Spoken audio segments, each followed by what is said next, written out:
मिश्रा आपके साथ। चलिए करते हैं बुलेटिन की शुरुआत। मुंबई में संपन्न इंडिया गठबंधन की तीसरी मीटिंग में 5 कमेटी बनी है। झारखंड के मुख्यमंत्री हेमंत सोरेन को कोऑर्डिनेशन कमेटी का सह संयोजक बनाया गया, जबकि 4 अन्य कमेटियों में भी कई जेएमएम नेताओं को जगह दी गई।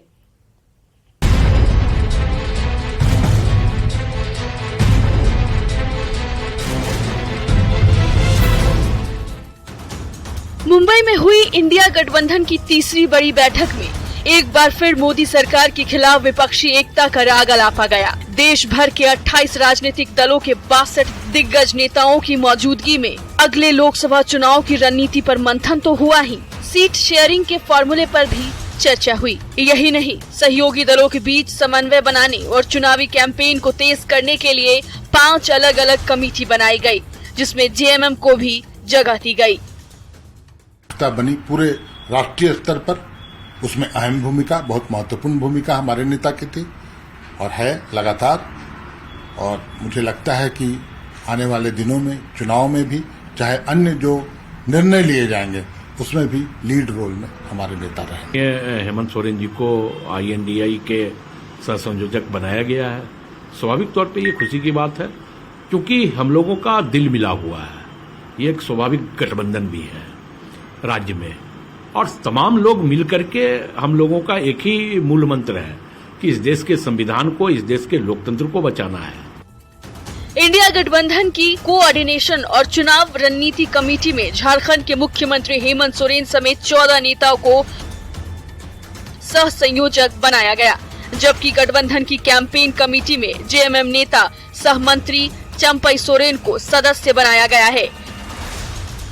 यही नहीं, मीडिया की वर्किंग ग्रुप में जेएमएम महासचिव सुप्रियो भट्टाचार्य और आलोक कुमार को मौका दिया गया है। इसके अलावा रिसर्च ग्रुप में जेएमएम विधायक सुदिव्या सोनू को सदस्य बनाया गया है। इस पर बीजेपी ने चुटकी ली है। इंडिया गठबंधन की 5 कमेटी में कई जेएमएम नेताओं को जगह मिलने से पार्टी में खुशी देखी जा रही है।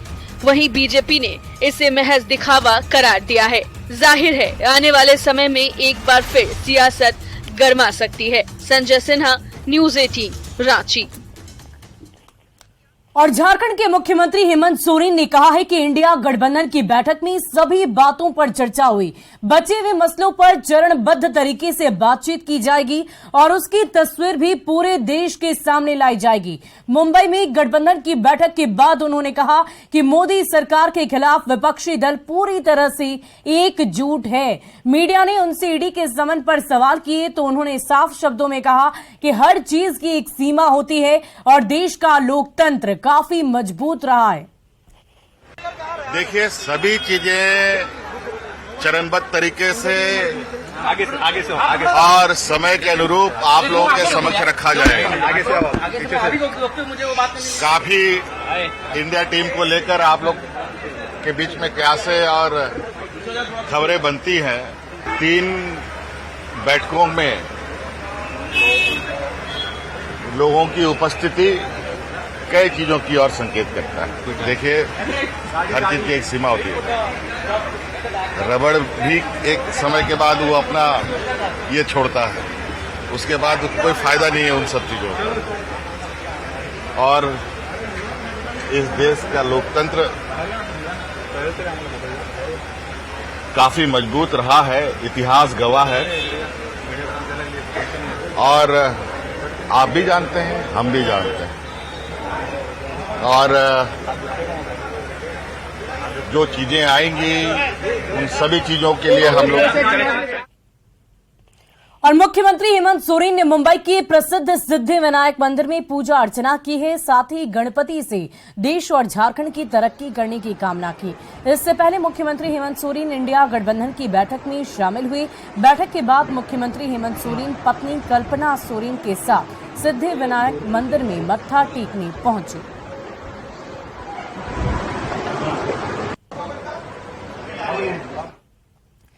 और केंद्र सरकार के 1 नेशन 1 इलेक्शन के दाव पर सियासी बहस काफी हो रही है। बीजेपी और आजसू ने इसका स्वागत किया है, जबकि जेएमएम ने जोरदार निशाना साधा है। एक राष्ट्र एक चुनाव अच्छी सोच है, बढ़िया सोच है। और हम समझते हैं कि सभी दलों को इसमें सहमत होना चाहिए, ताकि अगर विधानसभा से लेकर के लोकसभा तक एक बार में चुनाव हो जाता है तो फिर किसी को कोई दिक्कत कहीं प्रभाव होता है। समय बदले, समय के साथ जो भी गवर्नमेंट आए वो लगातार 5 साल तक काम करे और फ्री होके काम करे। ये ऐसा वातावरण अगर देश के अंदर बन पाता है, इसको कानून पक्ष इसका देखा जा रहा है और ऐसा वातावरण बनाया जाए सभी दलों को मिलके, ताकि इस देश को हम लोग, देश के विकास की गति को हम लोग, साथ में जो बेचैनी है, जो घबराहट है, जो चुनावी नैया डूबती हुई नजर आ रही है, उसके कारण अभी एक नए कवायद में जुट गए हैं, 1 नेशन 1 इलेक्शन। अरे आप कैसे, ये व्यवहारिक हो पाएगा क्या? न व्यवहारिक है, न लोकतांत्रिक है, न संवैधानिक है। जो बाबा साहब भीमराव अंबेडकर ने संविधान की रचना की, उनको अपमानित करने का प्रयास किया जा रहा है, एक नई संविधान बनाने का प्रयास किया जा रहा है। और झारखंड के मुख्यमंत्री हेमंत सोरेन को ईडी ने तीसरा समन जारी किया है और इससे झारखंड की सियासत एक बार फिर से गर्मा गई है। हालांकि जेएमएम और कांग्रेस को सुप्रीम कोर्ट के फैसले से बहुत उम्मीदें हैं। झारखंड के सीएम हेमंत सोरेन को ईडी ने तीसरा समन जारी किया है। सूत्रों के मुताबिक ताजा समन के जरिए मुख्यमंत्री को 9 सितंबर को हाजिर होने को कहा गया है। ऐसे में झारखंड की सियासत में एक बार फिर भूचाल मच गया है। अब सबकी निगाहें मुख्यमंत्री हेमंत सोरेन के अगले कदम पर टिकी हुई हैं। सबके मन में यही सवाल है कि क्या इस बार ईडी के सवालों का जवाब देने के लिए सीएम जांच एजेंसी के दफ्तर जाएंगे। हालांकि कांग्रेस ने इसे बीजेपी की साजिश करार दिया है। और ईडी से हमें डर नहीं है। ठीक है, ईडी का बुलावा आया है, माननीय सर्वोच्च न्यायालय का दरवाजा भी हम लोगों ने खटखटाया है। न्यायालय पर हम लोगों को पूर्ण विश्वास है, न्यायालय हम लोगों के साथ न्याय करेगी और ये हम लोगों को पूर्ण भरोसा भी है और विश्वास भी है। जिस तरह से प्रताड़ित और परेशान किया जा रहा है, हम तो न्यायालय के शरण में गए हैं, हमें पूरा विश्वास है न्यायालय से हमें न्याय मिलेगा। और अगर रिलीफ नहीं मिलता है, जिसकी संभावना कम है, रिलीफ मिलेगा, निश्चित तौर पर मिलेगा और न्यायालय का जो भी आदेश होगा वो सलाखों पर। प्रवर्तन निदेशालय ने पहला समन जारी कर सीएम हेमंत सोरेन को 14 अगस्त को बुलाया था। तब मुख्यमंत्री ने जवाबी पत्र भेजकर कानूनी कार्रवाई करने की बात कही थी, पर कुछ दिन बाद ईडी ने दूसरा समन जारी किया और मुख्यमंत्री को 24 अगस्त को हाजिर होने को कहा। जवाब में सीएम की ओर से उसी दिन सुप्रीम कोर्ट में रिट पिटीशन दायर किया गया, पर अब तक इस पर सुनवाई नहीं हो सकी है। हालांकि ईडी ने भी पहले से कैविएट दायर कर रखा है। अब एक बार फिर प्रवर्तन निदेशालय ने तीसरा समन जारी कर सीएम हेमंत सोरेन को 9 सितंबर को हाजिर होने को कहा है। बीजेपी ने सवाल किया है कि सीएम ईडी के सवालों से क्यों भाग रहे हैं।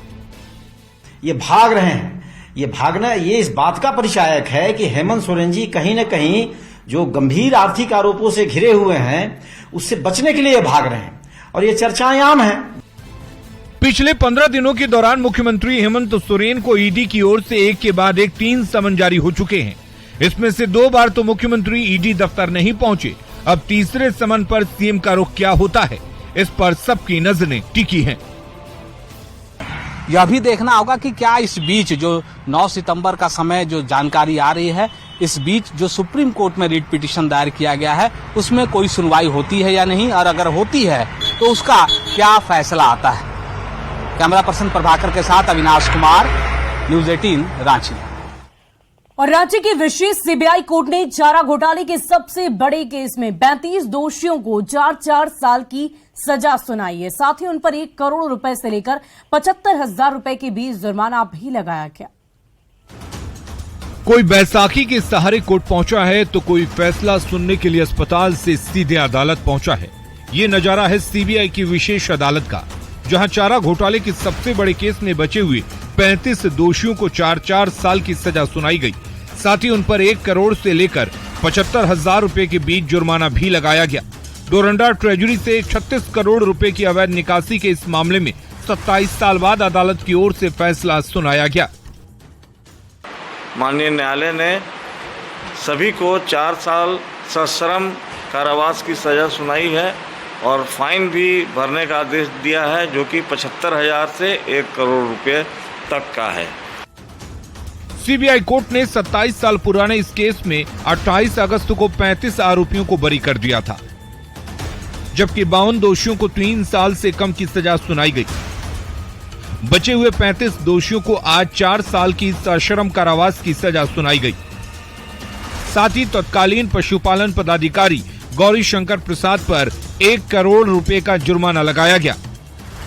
जिन्हें सजा सुनाई गई उनमें 7 पशुपालन पदाधिकारी, 2 ट्रेजरी ऑफिसर और कई चारा सप्लायर शामिल हैं। चारा घोटाला का मामला जब ये झारखंड और बिहार बना, झारखंड बिहार के बाद ये अलग हुआ। अलग होने के बाद झारखंड में जो चारा घोटाला, जो पशुपालन से मामले, जितने भी मामले आए थे, वो अंतिम मामला पर आज फाइनल सुनवाई हो चुके हैं। सीबीआई की विशेष अदालत के इस फैसले के साथ ही अब चारा घोटाले के सभी केस की सुनवाई खत्म हो गई है। पर कोर्ट ने जिन्हें सजा सुनाई है उनमें कई 80-90 साल के बुजुर्ग भी शामिल हैं। क्योंकि पुराना मामला था, 27 साल पुराना मामला था। जो भी अधिकारी थे उनकी उम्र ढल चुकी थी। कई तो ऐसे भी अधिकारी थे जिनकी उम्र करीबन 90 वर्ष से भी अधिक हो चुकी थी। कैमरा पर्सन संजीव तिवारी के साथ गौरव झा, न्यूज़ 18 रांची। और जमशेदपुर की अदालत में अलकायदा की ब्रांच EQIS की संदिग्ध आतंकी अब्दुल रहमान कटकी को पेश किया गया। कटकी अब तक दिल्ली की तिहाड़ जेल में बंद था। वहां से दिल्ली पुलिस उसे लेकर जमशेदपुर पहुंची। कड़ी सुरक्षा के बीच कोर्ट में पेशी के बाद उसे घाघेडी के सेंट्रल जेल भेज दिया गया। अब उसे 20 सितंबर को कोर्ट में पेश किया जाएगा और इससे पहले जमशेदपुर निवासी अब्दुल सामी को 24 जून को दिल्ली से जमशेदपुर लाकर कोर्ट में पेश किया गया था। वो भी फिलहाल सेंट्रल जेल में बंद है। कटके और सामी पर जिहाद के लिए युवाओं को भड़काने और देशद्रोह का आरोप है। के केस में इनका सजा कंक्लूड हो गया तो अभी लोग यहाँ पे आ गए हैं, बस इतना कहना है। और यहाँ चूंकि चल रहा है 21/16 था बिस्टुपुर PS, तो उसी केस में आज उनको यहाँ लाया गया है प्रोडक्शन वारंट पे और अब उम्मीद है कि यहीं पे रहेंगे। आज जो मेरी जानकारी में है, जानकारी के हिसाब से अब यही रहेंगे चूंकि यहाँ का ट्रायल अभी चल रहा है और दिल्ली में थे तो वहां का कंक्लूड। खबर धनबाद से, जहां वासेपुर में फरार गैंगस्टर प्रिंस खान और गोपी खान के घर की कुर्की जब्ती की गई है। धनबाद के CO प्रशांत लायक और बैंक मोड़ थानेदार प्रभात रंजन पांडे की देखरेख में कुर्की जब्ती कर कार्रवाई की गई। इस दौरान घर की चौखट, दरवाजा, पलंग, खिड़की, ड्रेसिंग टेबल और बर्तन तक जब्त कर लिए गए। इससे पहले साल 2022 में भी कोर्ट के आदेश पर कुर्की जब्ती की गई थी। गैंगस्टर प्रिंस खान पर कोयलांचल के कई व्यवसायियों को निशाना बनाने के आरोप है।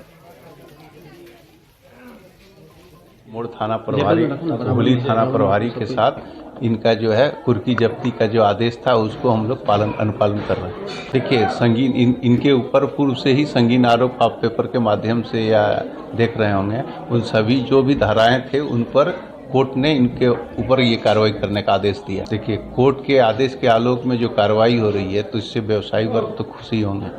आज दिन जो फायरिंग की घटनाएं हो रही है उसमें भी कमी आएगी।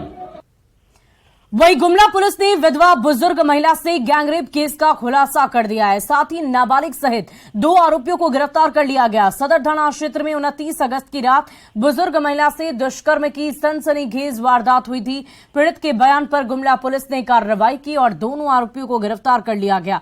नाबालिग आरोपी को संप्रेषण गृह और मुख्य आरोपी को गुमला जेल भेज दिया गया है।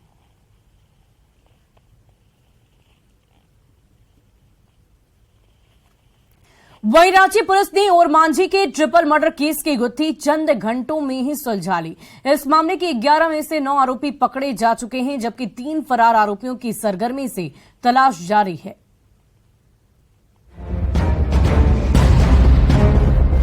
काले नकाब के पीछे छिपे यही वो 9 खूंखार चेहरे हैं जिन्होंने गूंजा गांव में 31 अगस्त को किसान जनेश्वर बेदिया और उनकी 2 पत्नी की बेरहमी से जान ले ली थी। इस सनसनीखेज ट्रिपल मर्डर केस के 24 घंटे के अंदर रांची पुलिस ने इन सभी 9 आरोपियों को गिरफ्तार कर लिया। इनमें एक महिला भी शामिल है, जबकि इस वारदात में शामिल 3 आरोपी अभी भी फरार हैं। उन तीनों को गिरफ्तार करने के लिए रांची पुलिस चप्पे चप्पे में सर्च ऑपरेशन चला रही है। इनिशियली हम लोग 2-3 घंटे के अंदर ही लगभग 4-5 लोगों को पकड़ा गया था। उनकी निशानदेही पे और लोगों को पकड़ा गया। अभी की जो संख्या है 11 जो नेम्ड अक्यूज थे उसमें 9 लोगों को पकड़ लिया गया है। जो 2 लोग और 3-4 जो अज्ञात बचे हैं उनको पकड़ने के लिए हम लोग की कार्रवाई जारी है। जनेश्वर बेदिया के पालतू पशुओं ने कुछ दिन पहले गोतिया के खेत में खरीफ फसल बर्बाद कर दी थी। इस बात को लेकर गांव में बवाल शुरू हुआ, जिसने देखते ही देखते अचानक हिंसक रूप ले लिया। उग्र भीड़ जनेश्वर बेदिया के घर पर हमला किया और धारदार हथियार से वार करके जनेश्वर बेदिया के साथ साथ उनकी दोनों पत्नी की जान ले ली। मृतक का भतीजा वारदात का चश्मदीद गवाह था। घटना के बाद वो भाग गया था। लौटकर उसने बयान दिया। इसके बाद पुलिस ने कार्रवाई की। इस केस के वादी जो है वो मृतक के भतीजे ही हैं। उन्होंने भी किसी तरीके से अपनी जान बचा के वहां से वो भागे, लेकिन जब दोबारा आए तो देखा कि 3 लोगों की मृत्यु हो गई है। वही हाल उस छोटे बच्चे के साथ भी हुआ, उसने भी देखा, लेकिन वो भी बेचारा वहां से भाग। पूरे और मांझी में सनसनी मचाने वाले ट्रिपल मर्डर केस की गुत्थी सुलझाकर रांची पुलिस ने 9 आरोपियों को सलाखों के पीछे भेज दिया है, पर अब भी 3 आरोपी कहीं किसी कोने में छिपे हुए हैं। इनकी तलाश में सरगर्मी से छापेमारी चल रही है। ओम प्रकाश, न्यूज़ 18, रांची। और डुमरी उपचुनाव में जेएमएम ने पूरी ताकत झोंक दी है। जेएमएम प्रत्याशी और मंत्री बेबी देवी घर घर जाकर जनसंपर्क कर रही है। उन्होंने ऊपर घाट के पलामू पंचायत में चुनाव प्रचार प्रसार किया और दिवंगत जगन्नाथ महतो के अधूरे सपनों को पूरा करने के लिए वोट देने की अपील की है। साथ ही डुमरी उपचुनाव में जोरदार जीत का दावा भी किया।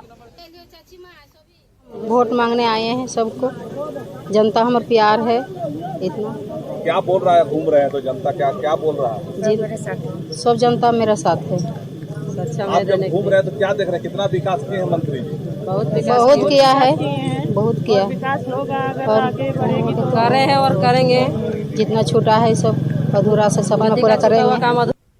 और बोकारो के नावाडीह में आजसू अध्यक्ष सुदेश महतो ने एनडीए उम्मीदवार यशोदा देवी के पक्ष में चुनाव प्रचार प्रसार किया है। इस मौके पर बीजेपी सांसद सुनील सोरेन और बीजेपी विधायक भानु प्रताप शाही ने भी सभा को संबोधित करते हुए एनडीए प्रत्याशी को वोट देने की अपील की है। सुदेश महतो ने हेमंत सरकार पर निशाना साधा और सरकार को हर मोर्चे पर फेल करार दिया। बेटा राजा बना हुआ है। एक पसीना भी झारखंड मुक्ति मोर्चा का वर्तमान मुख्यमंत्री का झारखंड अलग राज्य में कहीं पड़ा है क्या? अलग राज्य के लड़ाई में एक पसीना भी कहीं गिराया है क्या? ये बदली पाया हुआ शासन है।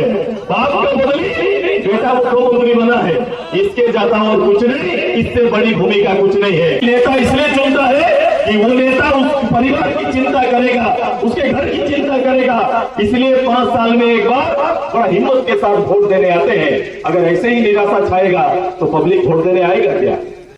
अगली खबर आपको लोहरदगा से बताएं, जहां उधार पैसे मांगने पर चिकन कारोबारी की पीट कर हत्या कर दी गई। इस मामले में पुलिस ने कार्रवाई करते हुए 2 आरोपियों को गिरफ्तार कर लिया है। दोनों ही आरोपी भाई हैं, जिनसे पुलिस की पूछताछ लगातार जारी है। मृतक बजरंग बैठा बरही गांव में चिकन की दुकान चलाता था और उसी गांव के 2 भाई उसकी दुकान से उधार में चिकन लेते थे। गुरुवार की रात जब बजरंग पैसे मांगने उनके घर पर गया तो विवाद के बाद पीट कर उसकी जान ले ली गई।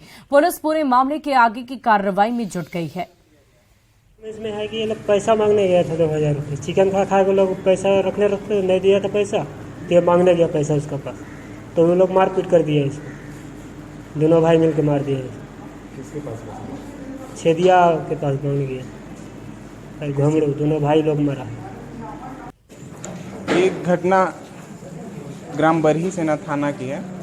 ग्रामीणों के द्वारा बताया जा रहा है कि मारपीट किया गया है। बाकी पुलिस जांच कर रही है, क्या मामला है ये पता किया जा रहा है। वहीं पाकुड़ में लगातार बिचौलियों पर पैसे लेकर गलत तरीके से जन्म प्रमाण पत्र बनाने का खुलासा हो रहा है। पाकुड़िया में ऐसा ही मामला सामने आया है, जहां जन्म प्रमाण पत्र के साथ कुछ लोग आधार कार्ड बनवाने पहुंचे थे। इस दौरान शक होने पर जब जांच की गई तो जन्म प्रमाण पत्र गलत पाया गया। आधार कार्ड बनवाने पहुंचे लोगों का कहना था कि एक व्यक्ति ने प्रमाण पत्र बनाने की बात कहकर पैसे लिए थे और फिर सर्टिफिकेट दे दिया था। इन सभी प्रमाण पत्र पर सदर अस्पताल पाकुड़ का मोहर अंकित है, लेकिन सदर अस्पताल में जांच कराई गई तो अस्पताल कर्मियों ने इन प्रमाण पत्र को अस्पताल से जारी करने से साफ इनकार कर दिया। ऐसे में अब इस फर्जीवाड़े की जांच की मांग उठ रही है। कहाँ से बनाया है ये? कहाँ बनाई? बड़ा दाल में एक संताल में वही बना था। कहाँ से बना दिया? कहाँ से? संथाल है। संथाल है। कौन बनाया था ये? उसका नाम जानते हैं? हाँ, क्या नाम है? डेविड मुर्मू। हाँ। वो बना दिया। हाँ, वो बना दिया। कितना लिया था पैसा? 1200 करके 2400। 1200 2400। 2 बच्चा का। हाँ, कुछ मामले तो हमारे भी संज्ञान में आया है कि बहुत सारे लोग नाम के शुद्धिकरण के नाम पर जो आते हैं कि यहाँ नाम का शुद्धिकरण कर दिया जाए, और जब हम लोग उसका QR कोड जब स्कैन करते हैं तो उसमें देखते हैं कि 2-3 अलग अलग तरीके अपनाते हैं। बहुत सारे जो सर्टिफिकेट आते हैं जो हमारे यहाँ से एंट्री नहीं है वो किसी और कंप्यूटर्स के द्वारा चढ़ाया जाता है। दूसरा कि QR कोड स्कैन करने पर जो गवर्नमेंट का साइट है उसके पैरेलल में एक फर्जी साइट बना करके, जैसे गॉव का GOV है उसके बदले में GOOV करके ऐसा साइट का उपयोग करके वो लोग सारा जो है सिंबल वगैरह वही रखते हैं और उस पर वो आ रहे हैं।